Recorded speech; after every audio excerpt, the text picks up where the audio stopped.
Letters from a Stoic by Seneca, Letter 58, on Being.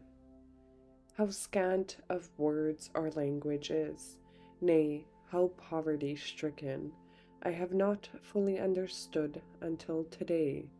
We happened to be speaking of Plato, and 1,000 subjects came up for discussion, which needed names and yet possessed none, and there were certain others which once possessed, but have since lost their words because we were too nice about their use. But who can endure to be nice in the midst of poverty? There is an insect called by the Greeks oestrus, which drives cattle wild and scatters them all over their pasturing grounds. It used to be called Acilius in our language, as you may believe on the authority of Virgil.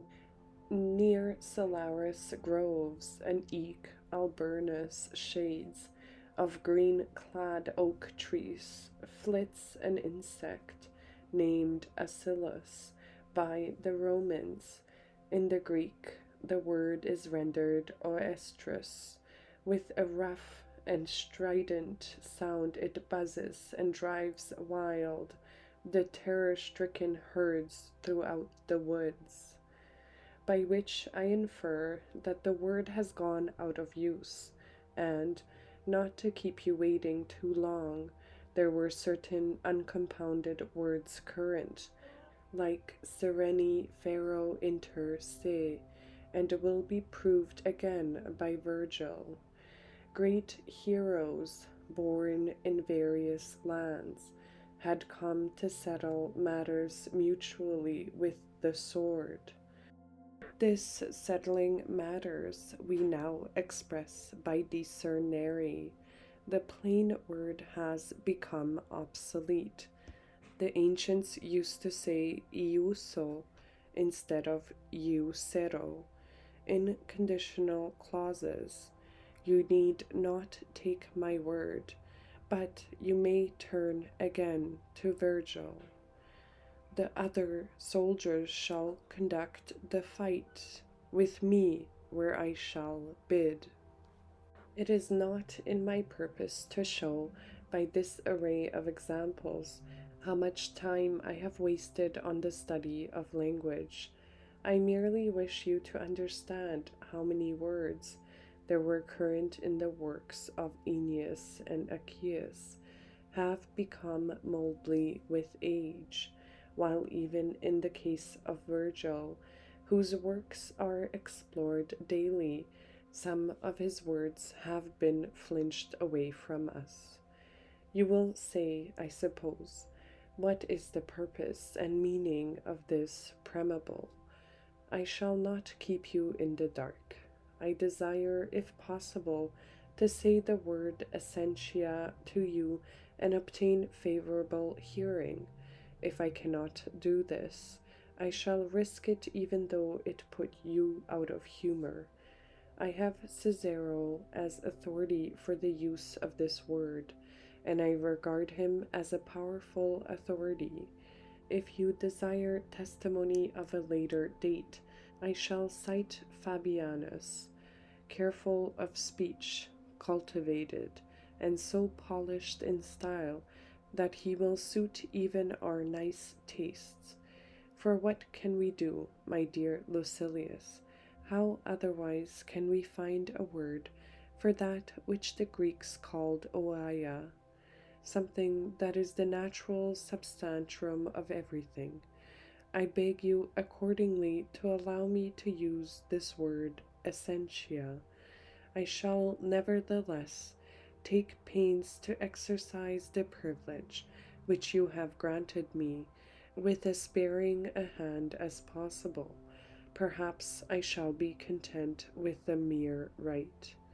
Yet what good will your indulgence do me, if, lo and behold, I can in no wise express in Latin the meaning of the word which gave me the opportunity to rail at the poverty of our language? and you will condemn our narrow Roman limits even more when you find out that there is a word of one syllable which I cannot translate. What is this, you ask? It is the word "vi." You think me lacking in facility. You believe that the word is ready to hand, that it might be translated by quod est. I notice, however, a great difference. You are forcing me to render a noun by a verb, but if I must do so, I shall render it by quod est. There are 6 ways in which Plato expresses this idea, according to a friend of ours, a man of great learning, who mentioned the fact today, and I shall explain all of them to you, if I may first point out that there is something called genus and something called species. For the present, however, we are seeking the primary idea of genus, on which the others, the different species, depend, which is the source of all classification, the term under which universal ideas are embraced, and the idea of genus will be reached if we begin to reckon back from particulars, for in this way we shall be conducted back to the primary notion. Now, man is a species, as Aristotle says, so is horse or dog. We must therefore discover some common bond for all these terms, one which embraces them and holds them subordinate to itself. And what is this? It is animal. And so there begins to be a genus, animal, including all these terms, man, horse, and dog. But there are certain things which have life, anima, and yet are not animals. For it is agreed that plants and trees possess life, and that is why we speak of them as living and dying. Therefore, the term living things will occupy a still higher place, because both animals and plants are included in this category. Certain objects, however, lack life, such as rocks. There will therefore be another term to take precedence over living things, and that is substance. I shall classify substance by saying that all substances are either animate or inanimate. But there is still something superior to substance, for we speak of certain things as possessing substance, and certain things as lacking substance. What then will be the term for which these things are derived? It is that to which we lately gave an inappropriate name, that which exists. For by using this term, they will be divided into species, so that we can say that which exists either possesses or lacks substance. This, therefore, is what genus is, the primary, original, and, to play upon the word, general. Of course, there are the other genera, but they are special genera, man, being, for example, a genus. For man comprises species by nations, Greek, Roman, Parthian by colors, white, black, yellow. The term compromises individuals also, Cato, Cicero, Lucertius. So man falls into the category genus, insofar as it includes many kinds, but insofar as it is subordinate to another term, it falls into the category species. But the genus, that which exists, is general, and has no term superior to it. It is the first term in the classification of things, and all things are included under it.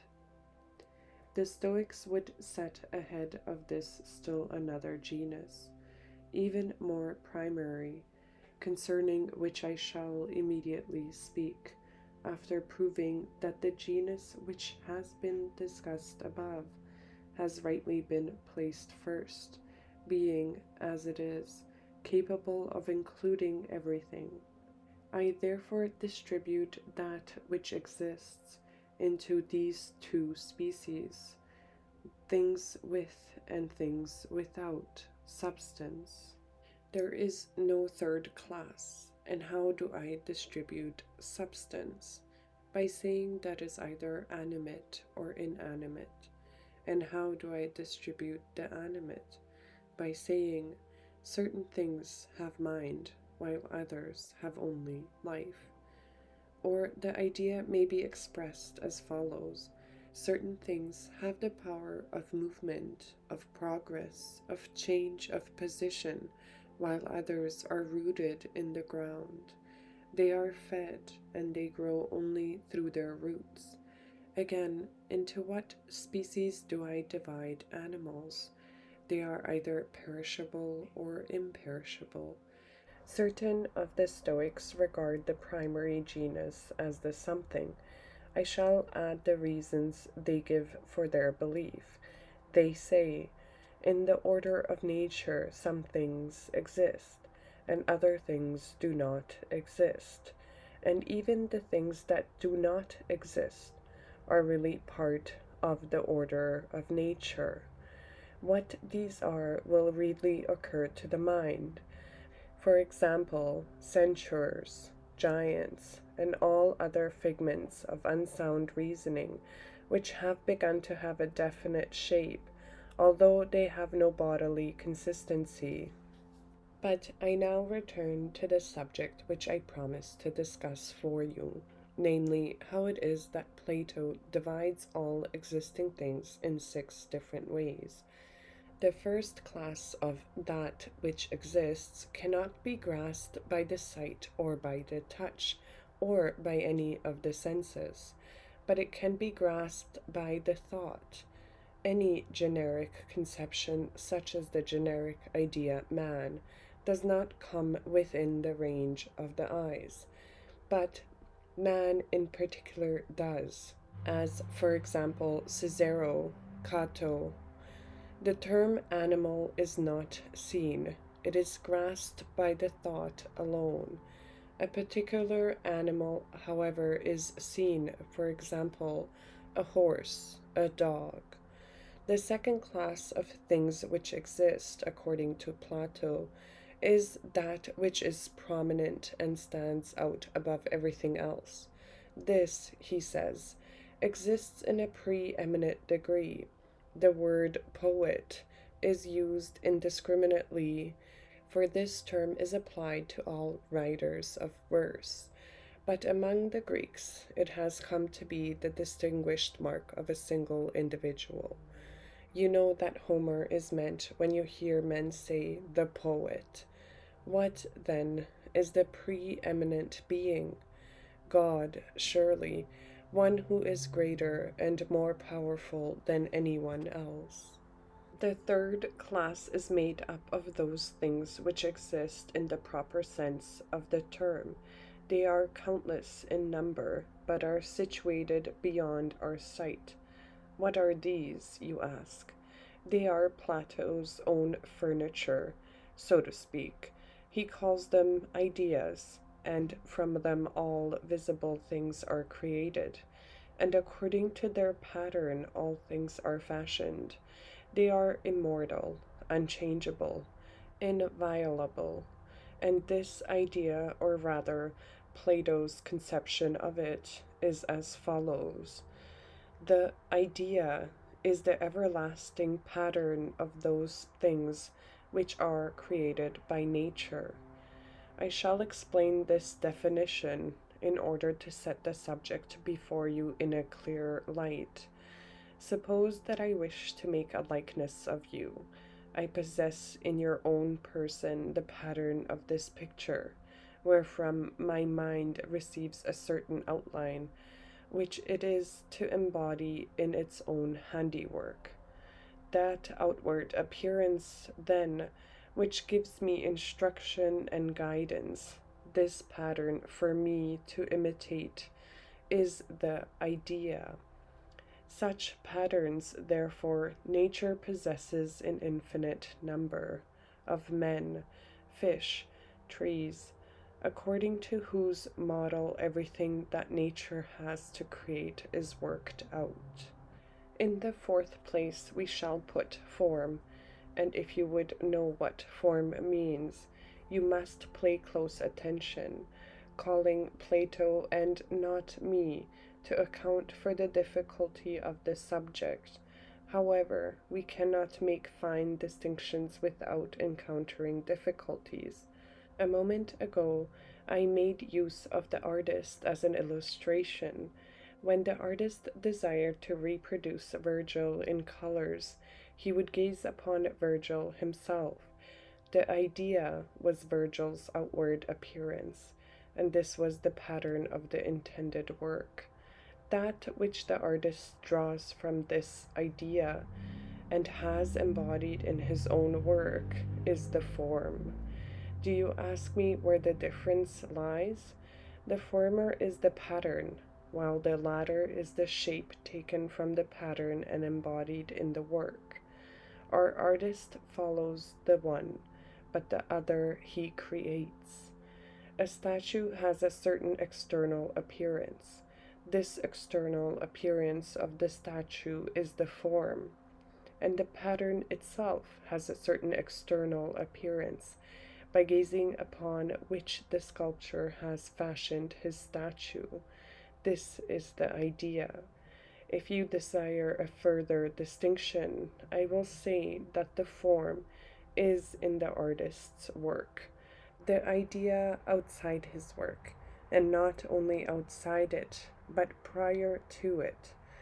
The fifth class is made up of things which exist in the usual sense of the term.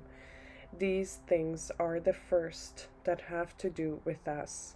Here we have all such things as men, cattle, and things. In the sixth class goes all that which has a fictitious existence, like void or time. Whatever is concrete to the sight or touch, Plato does not include among the things which he believes to be existent in the strict sense of the term. These things are the first that have to do with us. Here we have all such things as men, cattle, and things, for they are in a state of flux, constantly diminishing or increasing. None of us is the same man in old age that he was in youth, nor the same on the morrow as on the day preceding. Our bodies are burnt along like flowing waters. Every visible object accompanies time in its flight. Of the things which we see, nothing is fixed. Even I myself, as I comment on this change, am changed myself. This is just what Heraclitus says. We go down twice into the same river, and yet into a different river. For the stream still keeps the same name, but the water has already flowed past. Of course, this is much more evident in rivers than in human beings. Still, we mortals are also carried past in no less speedy a course. And this prompts me to marvel at our madness in cleaving with great affection to such a fleeting thing as the body, and in fearing lest some day we may die, when every instant means the death of our previous condition. Will you not stop fearing lest that may happen once, which really happens every day? So much for man, a substance that flows away and falls, exposed to every influence. But the universe, too, immortal and enduring as it is, changes and never remains the same. For though it has within itself all that it has had, it has in it a different way from that in which it has had it. It keeps changing its arrangement. Very well, say you. What good shall I get from all this fine reasoning? None, if you wish me to answer your question. Nevertheless, just as an engraver rests his eyes when they have long been under a strain and are weary, and calls them from their work, and feasts them, as the saying is, so we at times should slacken our minds and refreshen them with some sort of entertainment. But let even your entertainment be work, and even from these various forms of entertainment you will select, if you have been watchful, something may prove wholesome. This is my habit, Lucilius. I try to extract and render useful some element from every field of thought, no matter how far removed it may be from philosophy. Now, what could be less likely to reform character than the subjects which we have been discussing? And how can I be made a better man by the ideas of Plato? What can I draw from them that will put a check on my appetites? Perhaps the very thought that all these things which minister to our senses, which arouse and excite us, are by Plato denied a place among the things that really exist. Such things are therefore imaginary, and though they for the moment present a certain external appearance, yet they are in no case permanent or substantial. None the less, we crave them as if they were always to exist, or as if we were always to possess them. We are weak, watery beings, standing in the midst of unrealities. Therefore, let us turn our minds to the things that are everlasting. Let us look up to the ideal outlines of all things, that flint about on high, and the God who moves among them and plans how he may defend from death that which he could not make imperishable because its substance forbade, and so by reason may overcome the defects of the body. For all things able, not because they are everlasting, but because they are protected by the care of him who governs all things. But that which was imperishable would need no guardian. The master builder keeps them safe, overcoming the weakness of their fabric by his own power. Let us despise everything that is so little an object of value that it makes us doubt whether it exists at all. Let us at the same time reflect, seeing that Providence rescues from its perils the world itself, which is no less mortal than we ourselves, that to some extent our petty bodies can be made to tarry longer upon earth by our own providence, if only we acquire the ability to control and check those pleasures whereby greater portion of mankind perishes. Plato himself, by taking pains, advanced to old age. To be sure, he was the fortunate possessor of a strong and sound body. His very name was given him because of his broad chest. But his strength was much impaired by sea voyages and desperate adventures. Nevertheless, by frugal living, by setting limit upon all that rouses the appetites, and by painstaking attention to himself, he reached that advanced age in spite of many hindrances. You know, I am sure that Plato had the good fortune, thanks to his careful living, to die on his birthday, after exactly completing his 81st year. For this reason, wise men of the East, who happened to be in Athens at that time, sacrificed to him after his death, believing that his length of days was too full for a mortal man, since he had rounded out the perfect number of 9 times 9.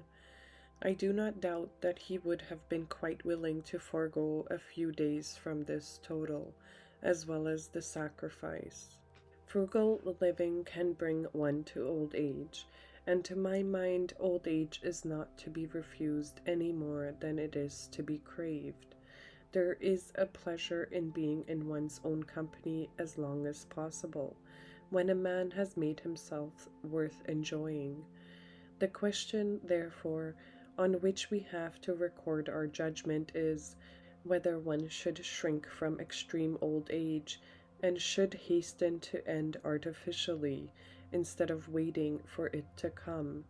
A man who sluggishly awaits his fate is almost a coward, just as he is immoderately giving to wine who drains the jar dry and sucks up even the dregs. But we shall ask this question also: is the extremity of life the dregs, or is it the clearest and purest part of all, provided only that the mind is unimpaired, and the senses still sound, give their support to the spirit, and the body is not worn out and dead before its time? For it makes a great deal of difference whether man is lengthening his life or his death. But if the body is useless for service, why should one not free the struggling soul? Perhaps one ought to do this a little before the debt is due, lest when it falls due, he may be unable to perform the act.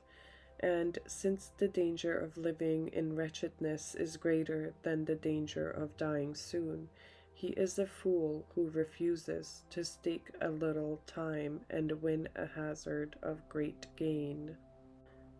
Few have lasted through extreme old age to death without impairment, and many have lain inert, making no use of themselves. How much more cruel, then, do you suppose it really is to have lost a portion of your life, than to have lost your right to end that life? Do not hear me with reluctance, as if my statement applied directly to you, but weigh what I have to say. It is this, that I shall not abandon old age, if old age preserves me intact for myself, and intact as regards the better part of myself.